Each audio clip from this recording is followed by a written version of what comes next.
Hello again, everyone. Welcome to another episode of Game Pass Grab Bag, your weekly podcast reviewing games from the Game Pass collection, bringing three unique perspectives of varying skill range. I am the Cody of this episode. Andrew, with me, the maid to my Cody, Liz. Hey, guys. And our third wheel, Keith. Hello. And this week, we played... Is this a listener request? This is a Liz request. Oh, this is a Liz request. It might be a listener request, too, but this is a Liz demand, I think. So we played It Takes Two by Hazelight Studios. It Takes Two is a third-person action platformer co-op game where you are playing a young couple who is on the brink of the end of their marriage, and you are transformed into dolls in hopes to save your relationship. Going around, Liz, was this a game or pass for you? I mean, this was a definite game. Andrew bought this ages ago, and I just, a little thing to say before we get started. I don't remember some of the beginning. It was like a date night, wine night kind of deal.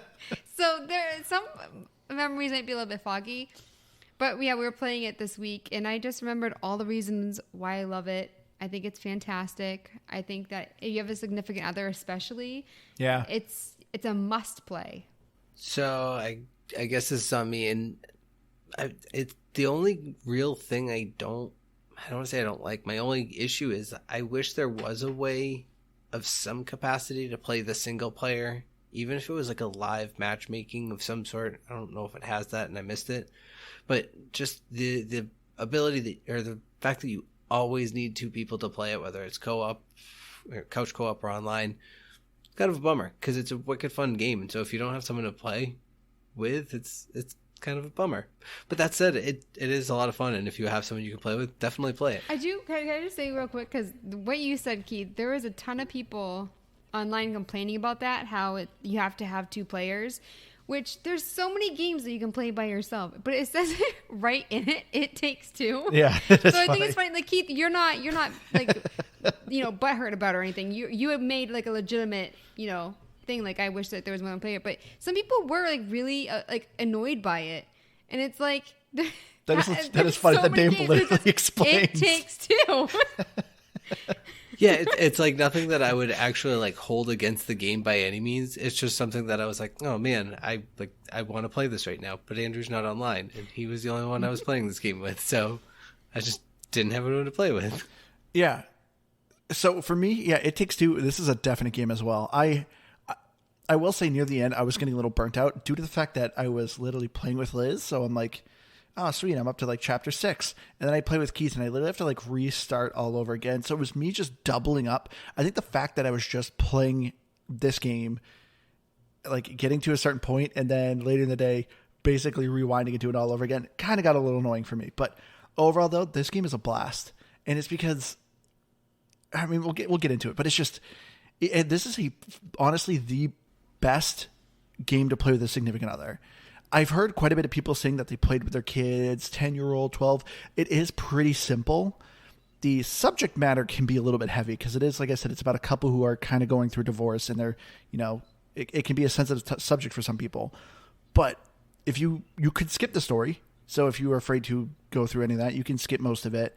There is some language, but not much. But yeah, the gameplay itself is very simple. You could play with younger audience. I think it's good talking points for a couple. Yeah. But yeah, to give a quick background too about this game too. So this is from Hazelight Studios, and they are all about co-op games. So the director, the first game they did was Two Brothers. I don't know if you guys, Keith, have you played it? I'm not going to ask you, Liz. Two Brothers was a co-op game that was, it was a single player co-op game where you played two brothers controlling each one with one of the sticks. But then he did A Way Out, which is another strictly only two-player game where you're playing prisoners trying to escape from prison, and now came out with It Takes Two. So yeah, as we said, this, you have to play with someone. There's no random matchmaking, so you can't just jump into a random person's party. There is, as we've said with the Sea of Thieves episode, you can go to the official club on the Xbox app and just, people are posting things like, hey, I'm looking for someone to play with. I'm on this chapter or whatever. You can make a new friend and just play with someone random. This is such a fun game, and like, for me, this isn't a game that you would rage about. Like, someone's not going to be yelling at you for doing awful because it's very simple and fun. So if you don't have someone to play with, I'm sure you can find someone in the Xbox app. But if you also buy this game, I don't know if this works for Game Pass because I wasn't quite able to test it out. But if you buy this game, you are given a free copy to give to a friend to play with you.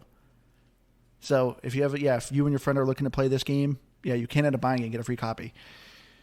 So getting to the story, as I said, you are playing this young couple that they're right at the end of their marriage. And they finally break the news to their 6-year-old daughter that, hey, your mom and dad, we're breaking up. We're going our separate ways. And the daughter ends up finding this book called The Book of Love and ends up casting a spell on the parents and transforming them into these dolls. And the book, The Book of Love, is your guide, and he is trying to bring you through these adventures to help you collaborate and get better and fix your relationship. What did you guys think of the story? So, I asked you right away because the first 5 minutes, it's heavy. It is. It's not even subtle. It's just heavy and it's sad. It's real sad. And then the game gets into the story and the dialogue gets very cheeky and very goofy, and it throws me off. So there's just that. But overall, I thought it was an interesting way of telling the story, and like I didn't have anything wrong with it. I mean, you and I said it multiple times. I really didn't care for either of the characters, and I don't know if that was intentional or not good writing. I mean, I agree with you. I feel like they made the wife kind of mean. The way that she talked to him, and even things with like, they'd have to fight one of the toys that's animated now that he bought for the girl, and she's like mad at him about it, and it's like he was supposed to know, you know? How dare you buy her this octopus toy? It's like, how is he supposed to know you're turning into figurines are going to have to battle at some point? But I think it's weird. What bothered me is they kind of talked about the characters as faults and kind of like the things happening in their relationship that wasn't going the right way, but they didn't actually get into it. So for instance, it's like she's working a ton and she's like, well, I'm the one that is making the money for the family, but they live in like a nice big house. Like, clearly, like, it's not just about the money. And same with, like, their passions. Like, she gave up singing. He gave up gardening. And he said it was because she didn't, like... What was it? Like, she didn't encourage him enough. Yes. And it's like... And she was never interested in what he did. But it's like, why would that prevent you from not gardening? Like, she has, like, engineering and, well, she used to have singing. And it's also, like, they used to go on all these trips together, like skiing and doing all this fun stuff. That all went away. And they just don't really actually get into the nitty gritty. They're just like, oh, it's this topic. And the entire time I feel like they're just like bickering and blaming each other, but they're not actually talking about what the story is about. Does that make sense? Yeah. Yeah, like there's no real specific examples of it's all very vague. Yeah, how do you resolve it if you're not going to talk about it? Well, I mean, there's that. Is there a reason Cody doesn't work? I mean, not that it matters. Like, he doesn't have to. No, I guess he's just a stay-at-home dad, I guess. But I think he might be, like, homeschooling, you said? Or yeah. He's definitely homeschooling the daughter. Oh, because it is kind of like countryside where they live. And I guess they moved out there so he could have a garden. Is the reason why they picked that house. But I do agree with you, Liz. I wish there was a little more backstory with these characters. I felt like they were starting to get into it, and then they kind of don't. Also, too, I'm going to try really hard not to spoil things, because overall, I think the story is fantastic. This is like a subject matter that affects a lot of people, but it's not something that's really talked about. So I think the overall story of it is really, really, really good. I did not come from a broken family, so I don't fully know how sensitive of a subject it is for some people and to hear it. But overall, I thought the writing was good. I agree with you, Liz. I thought some of with the characters was kind of not great. I do definitely feel like they made the wife seem like the more aggressive person, and even her run. Yeah, her run, even like the way she opened doors and stuff. But yeah, like.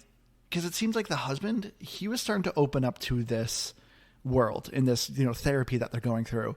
But the wife the entire time just seemed so miserable and just hated everything and hated being there. And it was just like, it to me, it just kind of got frustrating.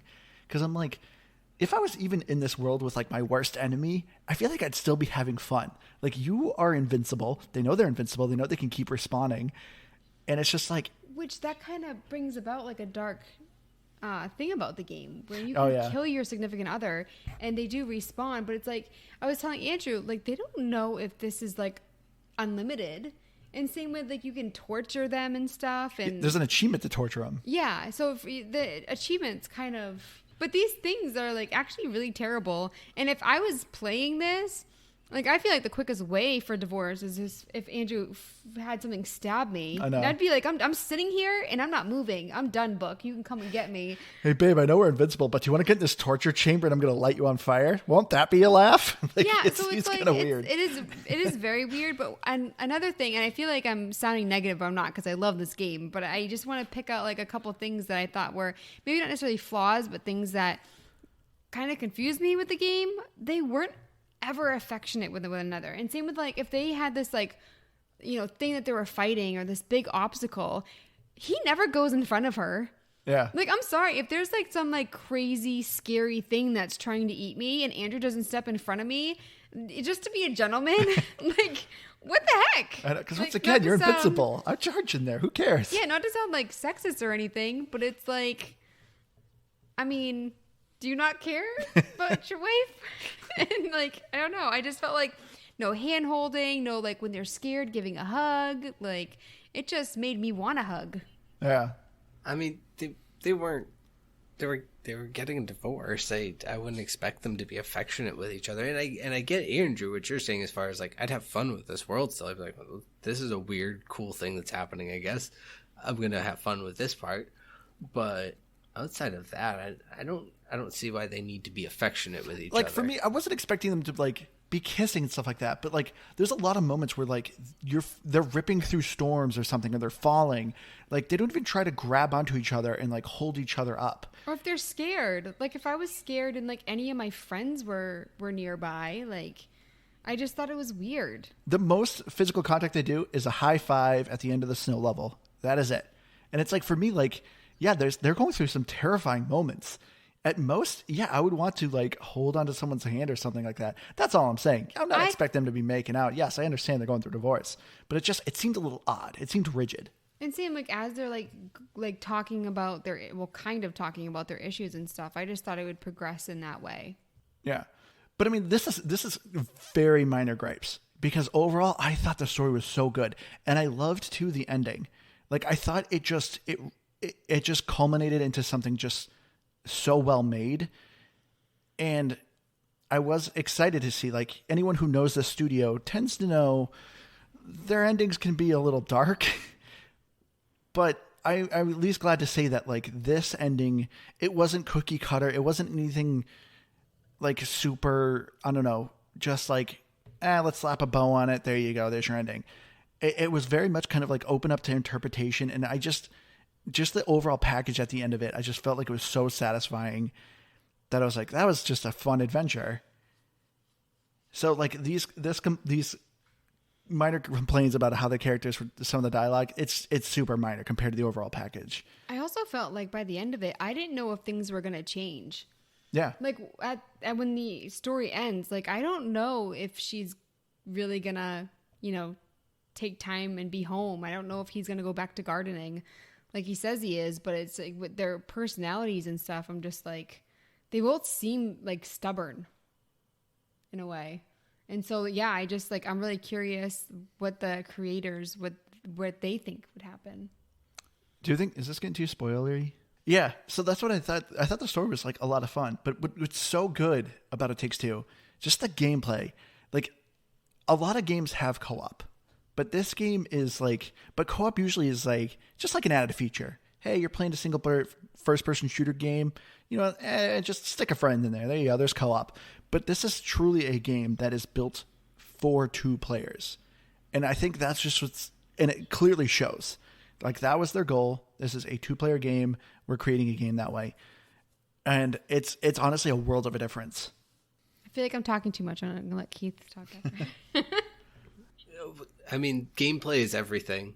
And I guess you could say that in so many games, but in It Takes Two in particular, it's like you said. I mean, it's special the way that it's designed. Everything felt different.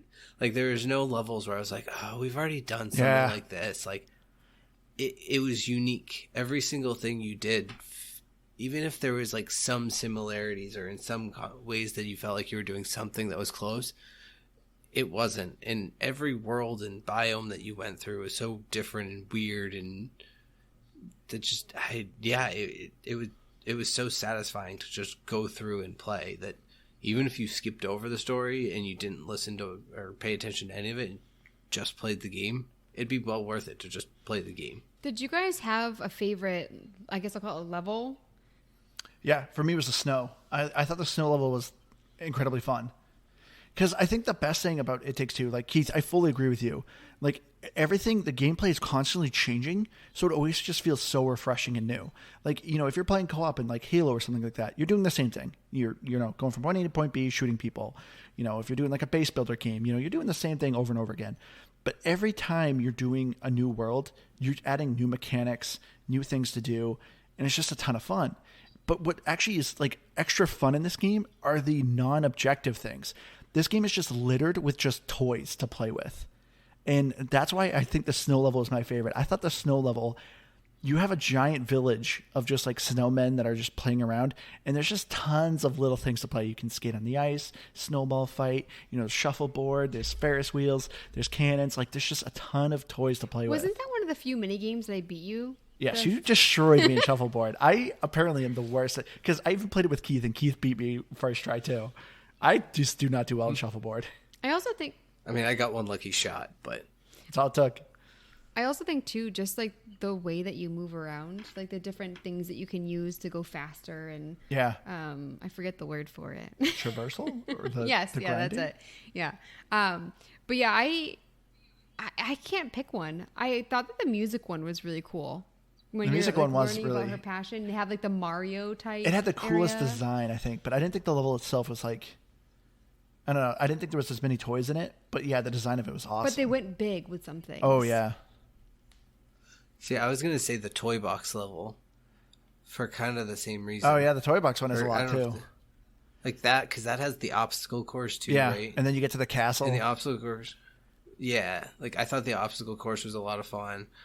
I know it doesn't have as much as the village, but just like all the fun little things you could do, like running around with a toy box, like throwing the other person off the cliff with the car and all that stuff. I don't know. There was just fun stuff there. I also love that they had some different areas where you really had to communicate. So, for instance, when you're gliding and the other person has to hit the right animal for the picture that you see. Yeah. And then also that mole level, which was kind of terrifying. Oh, when you're in the garden? You're garden? the grass and I'd have to tell you to stop, or like I was going in the wrong direction. You're like, where are you going, Liz? So I thought it was actually a really great game to force you to communicate with your partner. Yeah. See, this is why it's so important that you can't just play with a random person. You have to communicate with your partner. There's no ping system. It is all about you verbally talking to your partner. So, but you said you wish that they did have it. I mean, you can see where the other character is. Like if you're far away, you can see the little icon, but you can't ping. Which I learned something yesterday playing with Keith. If you click the right stick, the camera instantly focuses on your partner. Oh, cool. So yeah, if your partner says, come over here, you can click the right stick and the camera will focus on them. It took me too long to find that. It was a nice little find, though. It got me out of, I don't want to say got me out of a few games, but got me going in the right direction when I wasn't at a couple of different times. But Keith, you brought up the toy box. I forgot to mention this story. There's a very dark moment when it comes to the toy box level at the end. And I'm really curious, like, some moments of this game definitely feel like, oh, this is this is a very much an adult game. But there's a lot of cheekiness humor to it, and the gameplay is so accessible that I also feel like it's for kids. But then you have like that dark moments of the story with like the toy box. What happened? Is this one of those? Oh, yeah, I didn't like that. Like, yeah, I'm curious. What age would you recommend this game for? 14 plus, maybe? Maybe, because I don't know. It's one of those things that, like, if it's skippable. Yeah. Yeah, right? The stories are. Oh, no. The stories are. Is that story though? Because you have. Oh like no, that action isn't. time Yeah, events. that is. You cannot skip that segment. It's aggressively long. I'll say that. And it's so weird because it's not overly violent. It's a toy. So like I was thinking about this. Like a 10-year-old kid is just gonna like laugh because they're just gonna see it as a toy. I don't know. I didn't care for it. It was very uncomfortable. I didn't like it. I think too, it kind of just showed both of their selfishness. Yeah. Because it's like you really for sure. can't just like stop and do what the book tells you. You have to do something like this. And I don't think they cared. And I think that's kind of like a big thing in their relationship where they're both kind of selfish.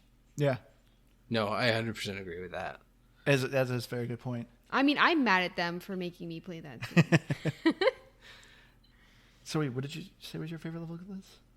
Oh, I didn't have one. Oh, that's right. I thought that each one was just so different and unique that I loved it all, and it didn't overstay its welcome. Like honestly, like if it was longer, I would have been happy. I know you don't feel that way, Andrew, because you were going back and forth. But for me, like playing it just like the one time through, like I wish it was longer. I wish it was double as long.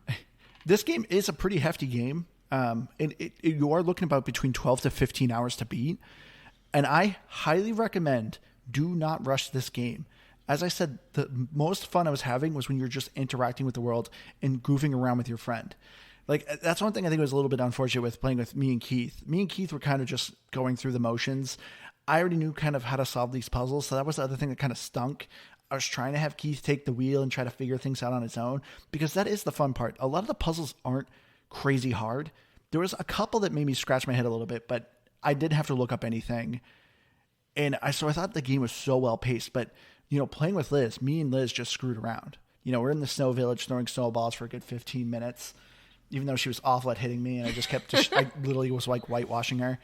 But it was just like the interactions you just have with your friend, it makes this game so much more enjoyable. So absolutely try not to rush this game. I think that's good advice. But how'd you guys think the puzzles were paced?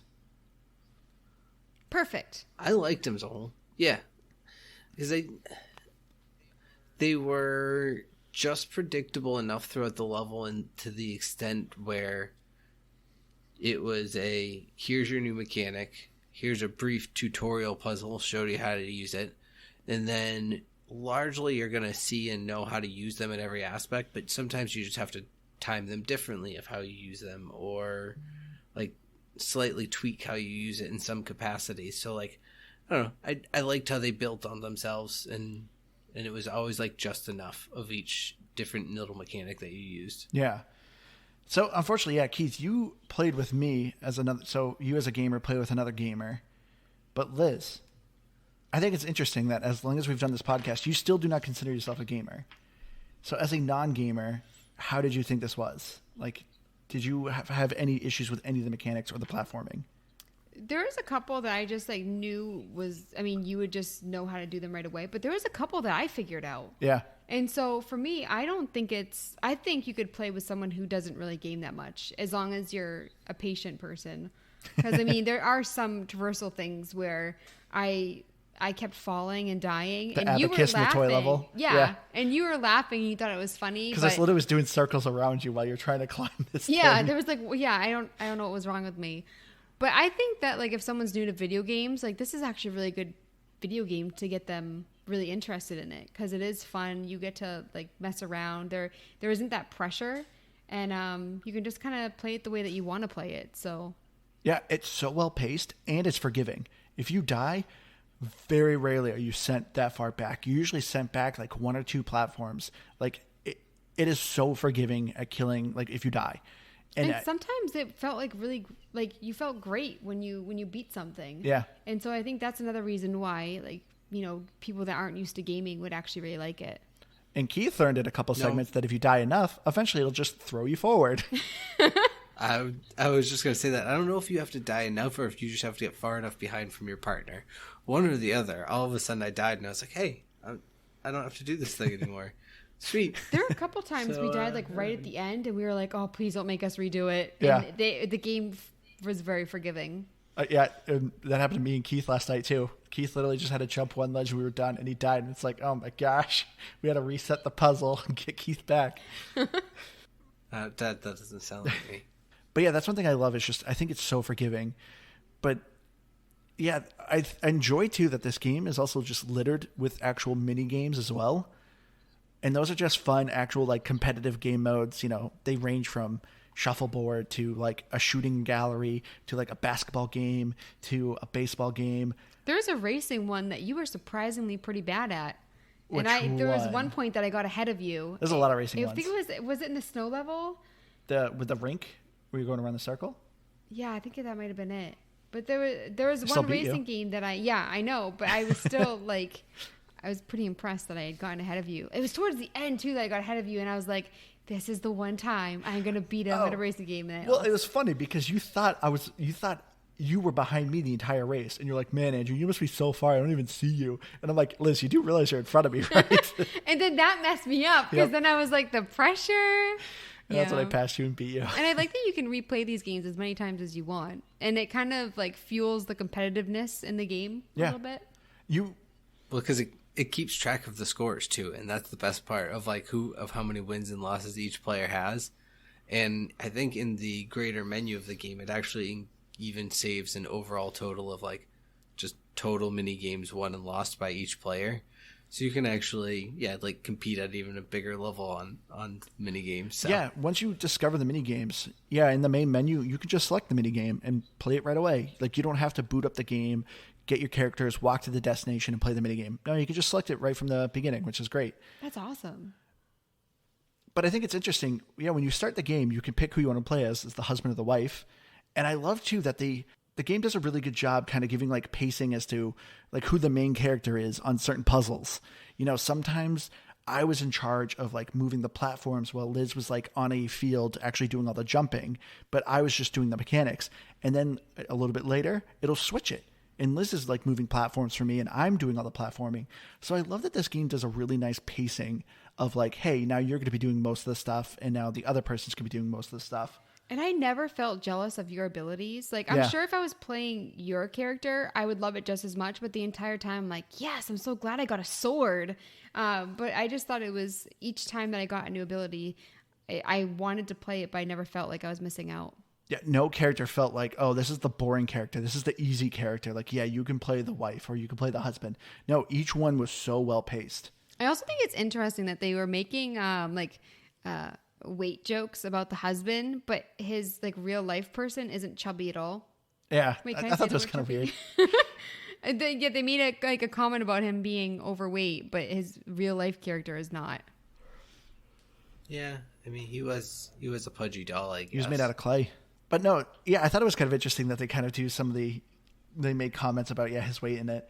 But overall, I think the art style of It Takes Two is impeccable. I absolutely love it. I think the characters are adorable, the way that you move, like everything. The way that in the greenhouse, when you would defeat the poisonous whatever, and it would just kind of like disappear. There were so many elements that I liked. The background, the foreground, all the mechanics like flowed so smoothly. I can't say enough good things about the graphics. Yeah, I loved the art style. The fabric of the clothes of the dolls looks impressive. If you ever zoomed in on them, it looks really cool. Yeah, like even all the cutscenes, there was something that was oddly like cinematic. Like, I mean, I know they were cinematics, but like it was to that point where you knew it was animation, and there's no like obviously walking dolls in real life, so you don't have this visual of what it should look like. But it looked real, but didn't. In such a like I don't know how to explain it. Like the overall design of the characters was like just incredible. It looks kind of claymation. It reminded me of Coraline, the movie. Yeah, but like super lifelike. Yeah, Liz made a good point too about like the attention to detail that they put in this game too. Like, you know, some of the footsteps on like the musician level, it actually would like leave footprints. You know, there was like one level on the toy level where there's like pie and it like leaves a trail. Like the graphics of this game, they actually did a really impressive job. Attention to detail and like of the characters. And there are times where you're running and it's like crazy cinematic. Yeah. And I mean, all of a sudden you're just like rushing through this thing. And I just thought that they just changed like the camera views and stuff so much and so well. Yeah, like specifically like in the snow level when you're going down skiing down the mountains and like an avalanche is happening, things are crushing and breaking apart. Then you're like doing a huge jump, the camera zooms out. The mole scene when you're being chased, Yeah. and then it makes it so that you can't turn around or anything. You just see you running like one direction. Yeah, it's like a and they're temple run after game. you. Yeah. Yeah, that was actually like really intense. Yeah, Because I was like, I kind of wanted to die just to see if they actually showed you being eaten, but I was also kind of afraid and didn't. I mean, we already said it. The game's forgiving. You should have just done it. Yeah. See what happens. And I loved it. Like this game's mostly a third person, like 3D world, but every once in a while it turns like 2D or like sometimes it even becomes like a top down, like twin stick shooter. I just loved kind of the different camera angles they did with it. But one thing I thought was kind of weird a little bit is the like over animation in the cinematics.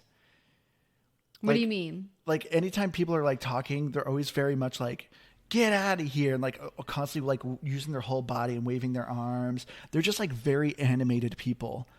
And it just, it seems like very much like a cartoon of like how they're kind of like over exaggerating and using their limbs to accentuate some of the comments they're saying. I didn't notice. No, when you're saying really? like, when you're saying people, are The two characters. Are you referring to like? Oh, okay. I didn't know if you were talking about like the vacuum cleaner. No. Like, because like there's like one moment where they're creating a lie that they're supposed to give a letter to the queen, and they're very much like no, and they're just like moving around like they're just like taking it so lightheartedly. But I feel like in reality, you would just like be more stoic. I don't know. Am I the only one on this boat? Did you guys not think they were that animated? Like, I didn't notice it. No.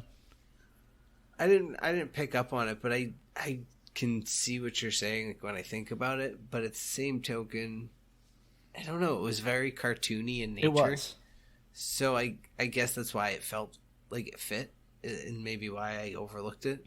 And one thing that always like perplexed me, like you're going into a world. So like in the toy box level, he's like, oh, you're on a tram and you're going through, various lands, Dino World, Pirate World, even like eventually you go through an obstacle course. And supposedly to these characters, this is how her room is built. And this is the thing that always kind of confused me playing this game. Like I always figured, oh, the book is, exaggerating some things and creating a more magical world. But to the characters, they're not saying this is unique, this is different. But they're like, oh yeah, no, we built this. We built this obstacle course, which literally is like something you see out of like Ninja Warrior. And it's like, this is for a 6-year-old girl. What are you guys talking about? You built this obstacle course. The castle with like the behind the toilets you can escape. Yeah, he had like a plumbing system installed or something like that. It's just like, I couldn't figure out, is this world exaggerated or is this legitimately how the girl's room is set up? Anytime it actually went, both. But anytime it actually went to like the real world and it showed like the girl, none of the stuff looked like that. So to me, that's what was always weird, like that the characters always weren't surprised. I don't know. I'm assuming that like a lot of this stuff like isn't in her room anymore. Like it's stuff that they built in the past because there were like a lot of things that were built that her room would be completely filled. Yeah. But I mean, yeah, because it's the dad that does it, not the engineer. Yeah. So it's a good point. Yeah, I don't know. I definitely thought it was exaggerated. I will say I thought it was too, but I didn't care. At least like, to I some just degree. thought it was so cool. Well, I mean, especially at least to some extent of like, the characters were actually alive. Like they built this magic castle, but the elephant is actually walking around and talking. yeah. So like, I don't know. I don't think that happened in real life. I was gonna ask you guys what you thought about kind of like the real life scenes, because for me, my biggest hang up was the teeth. A lot of the times when they do like the more realistic, they cannot nail the teeth. It is so very rare for a game to have good teeth. But I just remember like the mom. I was seeing the character like with the blue hair for so long that that voice with like the realistic body like just threw me off.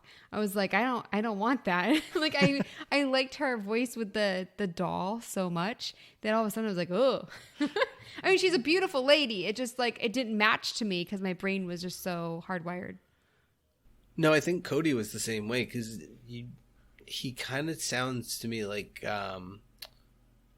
Jack Black at times. Yeah, he's like, a goofy. There's just certain ways, like yeah, he's goofy. There's some of the way his like tones are. Like I was like, you couldn't have fooled me into believing this is Jack Black, but he almost sounds like he's trying to be him. But I think he actually would have been awesome for the role. Now that I think about it, but then you would see the regular character. I'm like, that guy's not Jack Black, but the chubby little claymation version of Cody did look like maybe like a Jack Black character. I feel like ever since we played Psychonauts Brutal Legends, you just want Jack Black and everything. I know, I do. He's a good voice actor for video. It's because he's such an animated person. But he just seems so nice that I just like I love when I see him in different projects and stuff. Could you imagine if Jack Black was in 12 Minutes? What if he was if Jack Black was the cop? No, what if Jack Black was the wife? Oh my gosh. That actually would have him as the cop and like try to be an angry guy. Hey, honey, welcome home. I'm going to arrest you because you guys shouldn't be doing it. So weird. So Dave, you've been unusually quiet this episode. Was there at least any level that you thought looked cool? Was there any level you thought was interesting? I thought all the levels actually had a really good design and they were really varied. I thought the space one was really cool. Garden one was cool. And they were all cool in their own ways. The music one, that might have been my favorite. Yeah, that was Liz's favorite. I thought the space one kind of annoyed me a little bit. The gameplay and it wasn't the best. Yeah, I thought it was kind of cool on some of the things you did, but honestly, I felt like the space level was kind of long. I feel like the music one, I just thought they did really cool stuff gameplay wise, but graphically, I don't think it would be. I don't know what would be my favorite. But Dave, you played with a non-gamer, your wife. Like, did you notice did she like any level? Was anything too difficult? No, I thought the difficulty in this game was really cool, I felt, because I still found it challenging as a gamer, but as a non-gamer, she didn't find it too challenging. The way that if you died, you came back and everything, it worked really well, I thought, for everybody. So it was, I don't know, I didn't think it was too hard at all. She enjoyed it a lot. She wanted to play it all the way until we beat it. Yeah. But, let's just crack it up. Keith, you're on camera. You're picking your nose. Let's just crack it up laughing now. This is what happens when I can't see myself on camera. I forget. We can still see you, Keith. Let's just bring it out now. She can't stop laughing. Don't worry, Keith. I'll edit that out. Why do you have to call him out? It's so rude. Because you are like... You think Liz, I have any shame at this point in my life? At this point too, Liz. Like, everyone's going to be curious as to why you can't breathe. But getting to the voice acting, I know, Keith, you would love if this was Jack Black. But honestly, I didn't recognize any of the voice actors. Did you guys? I didn't, but I thought they were phenomenal. 5 stars. Keith actually kind of made an interesting point. I don't know if you noticed, but the book, Dr. Hakim, is also voiced by the same guy who does Cody. Yeah, I saw that on IMDb, and that actually really... Because didn't he mock him at one point? And he sounded different? Yeah. So I feel like that just means that he's just a great voice actor. Well, no, there's a point where Cody is... No, he sounded pretty much like Dr. Hakim. He mimics him, and then they go back and forth and they do it, and it's just like this weird dialogue bit that they do. I didn't catch on, it was so kind that's of why I funny. think it's great. No, I didn't know that at all either. I didn't know that. I wouldn't have caught on that they were the same person. I was asking about it, and Andrew was the one who looked it up and noticed it. Well, Keith, made the comment of like, is Dr. Hakim supposed to be like Hispanic or some Latino? And it's just like, so Keith was wondering, is it like a Latino voice actor? And it's like, nah, it's just same guy as Cody. Just some dude. Yeah, I thought that was kind of a weird choice. But otherwise, no, I thought he did a good job voicing two people and sounding different. I'll give him that. Especially for these being like no name kind of people. I agree. I thought their voice acting was fantastic. Well, and it didn't do the worst thing you can do in voice acting, especially when it's largely between two characters and sounding very boxy and flat. It actually sounded like two people having a conversation, and it flowed, and they didn't cut each other off. And even like how sometimes games like this where like you can overlap because you all of a sudden hit a checkpoint too soon, and so it cuts off some of the dialogue it thought you were going to hear. It like there wasn't any of the, at least too many that I can think of, or any that I can think of. Those points where you like lost where you lost dialogue. It always was enough. So I thought they did a really good job with it. What did you guys think of the music level? Because I was saying to Andrew, I always think it's weird when they're like, oh yeah, like she's a great singer, and then she just hums. And it's like, I get it. I get why they do it. And it sounded great, but it's just like, I just think it's always just a weird choice. Did I not do that? You didn't, because that's the very last level. We were like right there, Keith. Okay, because you kept talking about this. I was like, I do not remember a music level for the life of me. Okay. And you use like it to open things too. So you have like this really harsh sound, then you just have like this hum, and then there's this, you're on stage at the end and you're just humming a tune. I never thought about that. I just like the way he described it. Oh, me and Amber were cracking up about that. We thought it was so funny. We're like, is she going to sing? No. Yeah, that's like Elizabeth saying. She looked at me. She's like, "Do you think they legitimately created a song or something, or she's gonna sing a real tune?" And I was like, "I don't know." I was like, "I kind of hope so." And then she just, and it's like, all right. Oh yeah, I guess it wasn't like a hum. She actually opened her mouth, but like, still, it's kind of an odd choice. Just lightly yelled. But I mean, I'm okay with it because you either would have to pay for a copyright song or create one of your own. And then even too, that can be so cheesy and weird. Imagine if they just threw in a butt rot song there for Keith. Oh man, missed opportunity. That would have been a great love song right there at the end. She just came out and started belting out some Creed. But if.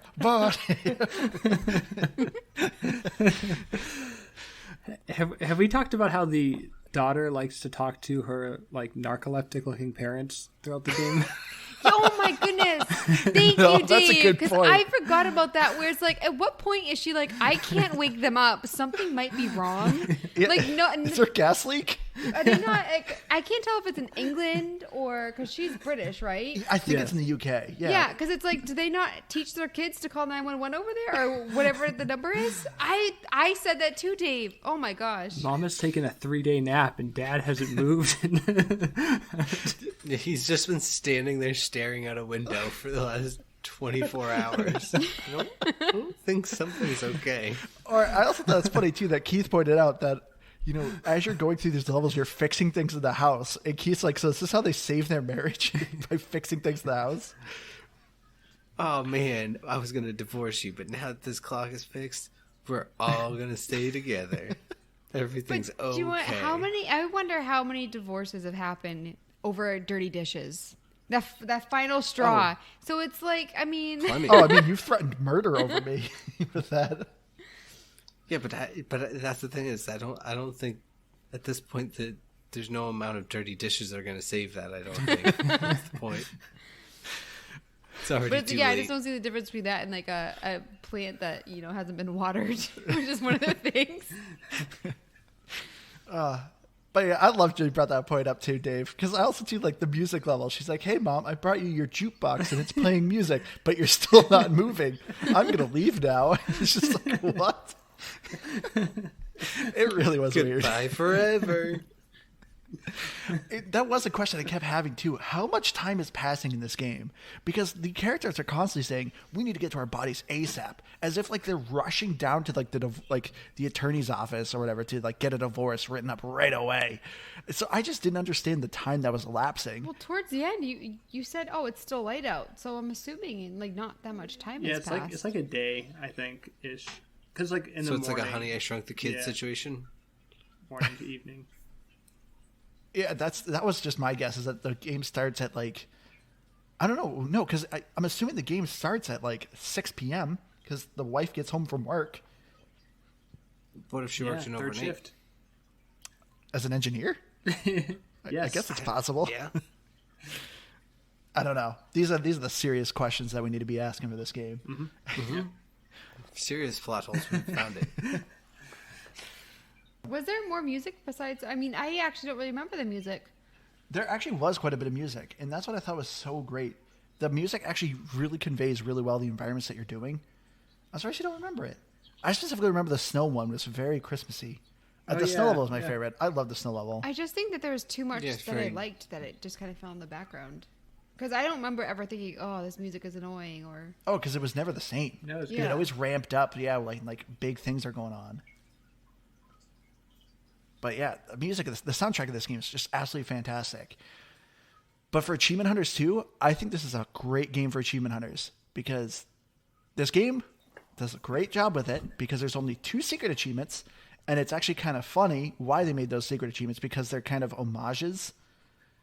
There's one secret achievement where it's an homage to Zelda, where you end up going to a shop and you have to destroy a bunch of jugs and you get rupees out of them.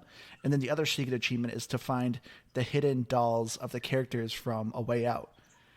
But the one thing that I loved about the achievements too, they were in order. This is something too that a lot of games don't do, but they had them in order. So if you were like playing and you realized you missed one, you kind of know, oh, I was on the previous level. I should have done it. Did you 1,000 the game? No. Unfortunately, I'm missing 2 achievements. I'm missing 2 achievements. That's right. One of them is to unlock all the mini games, and the other one I'm missing. Is to it's called Mood Swing. You have to throw someone off a swing. But I mean, would you play this game again? Like, even if it was like a year from now, or so that you kind of, I would say yes. I think this game would be great to you're pick up sick again. of it now, but Yes. like a year from now, you'd be like, Yeah, let's we're gonna have a date night again. Let's play It Takes Two. I'd I'd pick play this it. up. What about a sequel? It Takes Three. Like, like maybe like 30 years in the future, and it's a little girl. Only now it's her own life. And she's also going through divorce. This curse she bestowed upon her parents is now being bestowed upon her. What would the title of the game be called, Keith?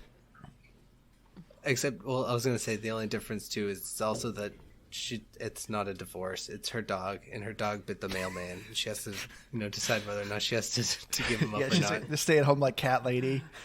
She's that's actually like a 5-player co-op game. People play different cats. There you go.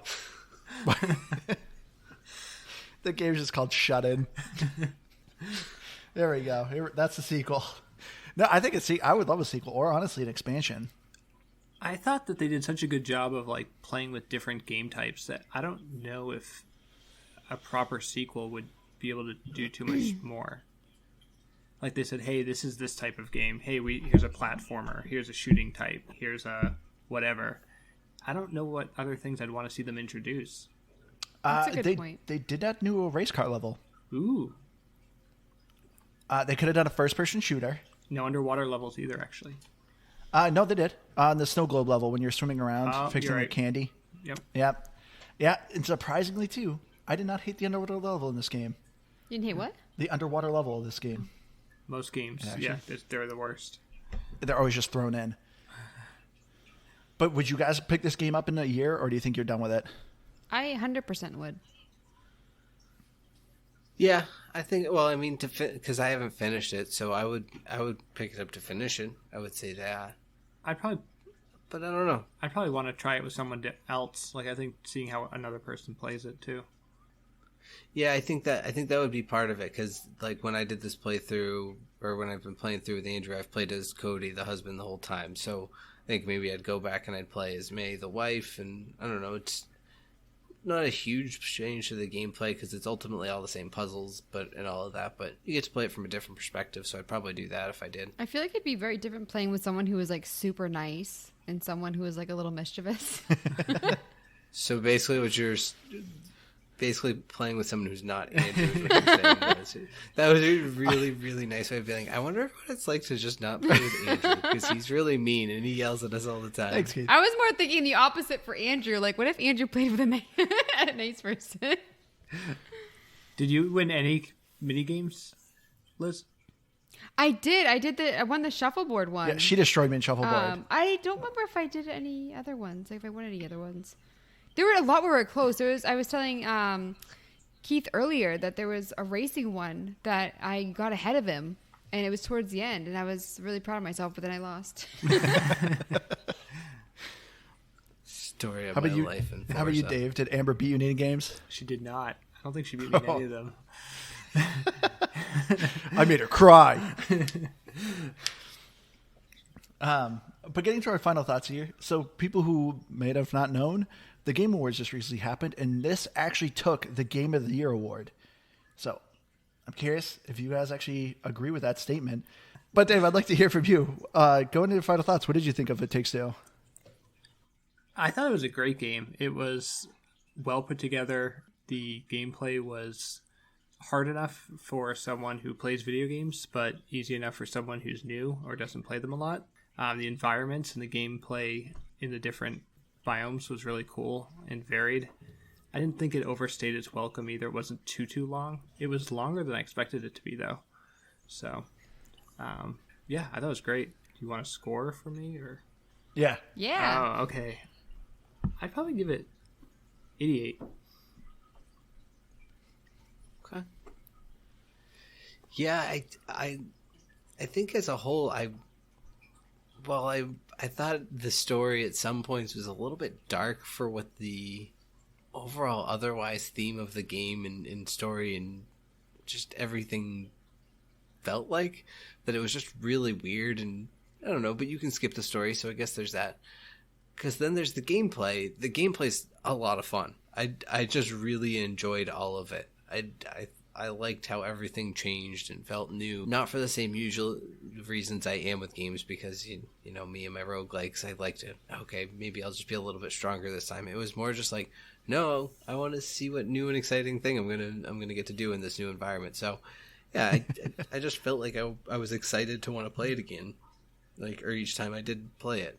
So yeah, I think I'm with Dave, but I was gonna go with an 87. I liked 87 for a number.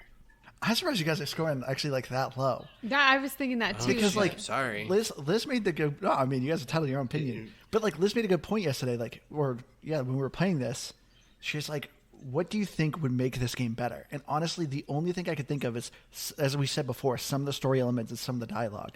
But like, that's it. I thought they nailed the soundtrack. I thought the graphics were impeccable. I loved the attention to detail. The gameplay, I fully agree with you, Keith. Like, I just wanted to keep playing because I wanted to see what new elements I'm doing, like what new gameplay mechanics I'm getting, and not only that, what story. I wanted to know what was going to happen to this couple. Even though I didn't think they were the most engaging couple, I thought the story aspect was just so interesting because not a lot of games kind of touch this subject. So it was just such a fun ride for me. So for me, I'm giving it a 95. So I actually thought that I was gonna rate it kind of low, but now I'm the highest one. I was gonna give it a 97. You thought that was low? Well, because I was like 98, like because like you said, I was like, what would improve it? And for me, I think it was just the little story things I mentioned at the beginning, where I just felt like they didn't really get into the nitty gritty, and so I felt like I don't know. I feel like kind of let down that they didn't get more into it. But looking at Metacritic, there aren't a lot of reviews, and that's just surprising. And also, like, if there's 1-0, it brings it down a lot. So these... Is it from the guy? No. Oh, because he probably doesn't have a friend to play with. Xbox One, TBD in 7.5. Series X, 89, 8.6. I mean, I think these numbers are just going to shoot up unless people be stupid, you know? But one of the people, it was a mistake. They were talking about how great and amazing this game was. It was like the best game, and they gave it a 0. And then they're complaining about the multiplayer thing. Like it says it in the title. I'm sorry. And one of them was a critic. Really? Yeah, like, That's- come on, dude. That's kind of weird. Can you tell me a little defensive of this game? So, I asked. So, did you guys agree? Do you think this deserved Game of the Year? I can see that. Yeah. Yeah. Because, I mean, like, what other game is like this? Where, like, I mean, I would get so excited to play. Like, I can't think of another game that's really like it. Like a perfect date night game. Stardew Valley. No, because I feel like it brings out the competitiveness between a married couple. It brings Stardew up talking Valley? points. Oh, you no, mean this this. Oh. game. It brings up talking points about marriage. There's just a lot of, like, you know, like killing each other, but in a fun way. And we did have one listener review. Our longtime listener, Rune, described this game as a damn masterpiece, which he didn't give a score, but I fully agree with that. To me, this game really is just, it's a complete package. I love it. Yeah, it's one of those things. I think probably when it comes to our year end, I don't know that it'll be like my game of the year personally, but that's, I don't know. We do a weird game of the year because our game of the year is like, yours is going to be a roguelike, of course. well, This game didn't have enough roguelike elements for it for you. nope.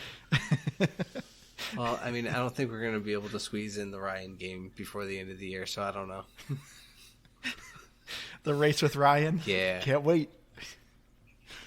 All right. But, so I think that's going to do it for us this week. Thank you all so much for joining us. I've been your hardcore gamer, Andrew. You can find me on Xbox Live, Firebird0952.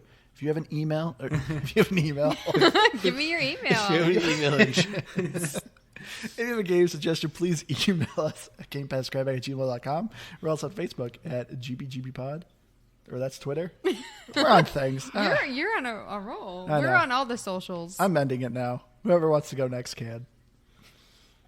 I don't know. Wow, this is going there goes great. Keith. I'm Liz the Noob, gamertag Dean, and I'm on Twitter at Liz the Noob. Noob is EW. This has gone on too long. Dave, I'm did you want to good. do a plug? Thank you.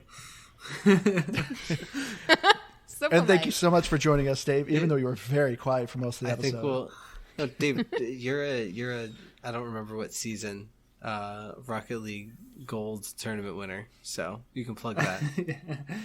Ooh. Season 3 and 4, Yeah. I think. Yeah. Oh, jeez, I didn't know we were the president of a two-time Yeah. champion. I'm sorry. All right, everyone. Thank you all so much for joining us. We love you all. We'll see you again next week. Bye. Bye, guys.